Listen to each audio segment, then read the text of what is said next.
Não se turbe o vosso coração. João, capítulo 14, versículo 1. Como assim? Deus não age com justiça? Ainda bem? Calma, não se turbe o vosso coração. Eu explico. Na base de, de, de toda a teologia cristã está o princípio consensual, né, entre os cristãos de que o ser humano não tem nenhuma contribuição para a própria salvação. Né? A sua única contribuição é pecar. A salvação, né, diferentemente das coisas do governo, que diz que é de graça, mas que todo mundo já pagou, é 0800, é 100% gratuita para o ser humano. Ela tem um preço e é muito caro, mas não é o ser humano, essa fatura não vai para o ser humano. Não é? Daí porque Paulo chega a afirmar que todos pecaram e carecem da glória de Deus. Em outro momento ele diz que o salário do pecado é a morte, mas a salvação é o dom gratuito em Cristo Jesus, né, a vida, enfim. Demonstrando que não é por mérito humano, né, que o ser humano, que o crente, que o adorador, né, a adoradora será salvo, será salva. Né?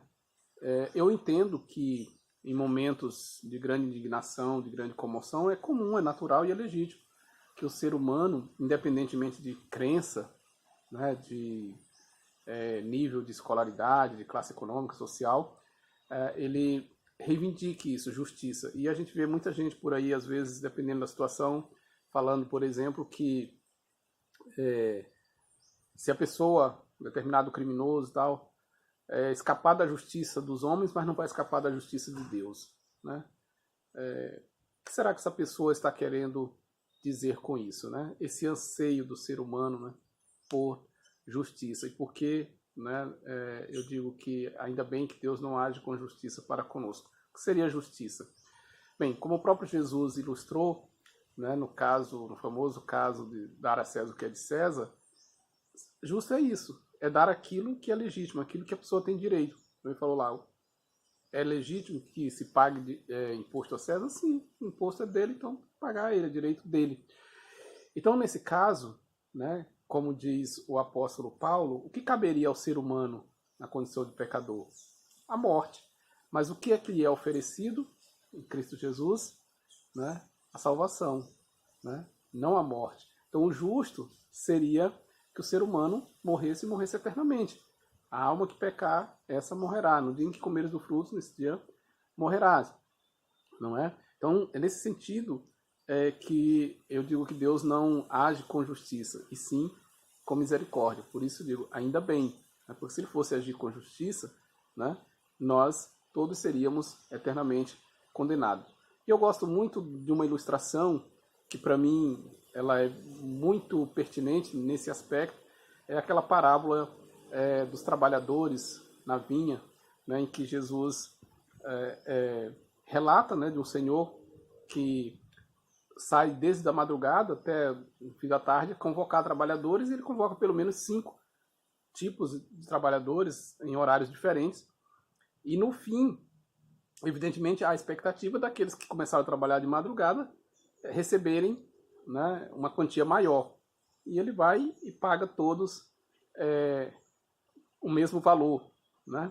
E tem um ali que, sei, parece que é do sindicato, né? Vai lá e reclama. Mas como, né?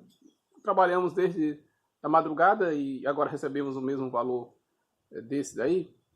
E o senhor ainda lhe dá uma reprimenda, né? Ainda diz para ele o seguinte: mas tu estás reclamando do quê? Né? Não paguei o que a gente combinou? Né? Eu não posso ser generoso? Observe como ele fala, né? Eu não posso ser generoso? Não posso ser bondoso com o que é meu? Né? Então, Jesus, algumas pessoas podem interpretar isso aí como uma questão de justiça, mas ele não está sendo justo. Justo seria ele pagar mais para quem trabalhou mais, né? E aí ele encerra dizendo: os últimos serão primeiros, os primeiros serão os últimos. Ou seja, no reino de Deus não há mérito, né? Tanto quem chega primeiro, quem trabalhou muito, quem trabalhou pouco, tal, trabalho é só uma ilustração. Na verdade, ninguém será salvo, será recompensado pelo seu trabalho, pelo seu mérito como cristão. Não há o que fazer para merecer a salvação. E essa parábola ilustra muito bem isso aí. Não é uma questão de justiça, é uma questão de misericórdia. Ainda bem. Feliz sábado.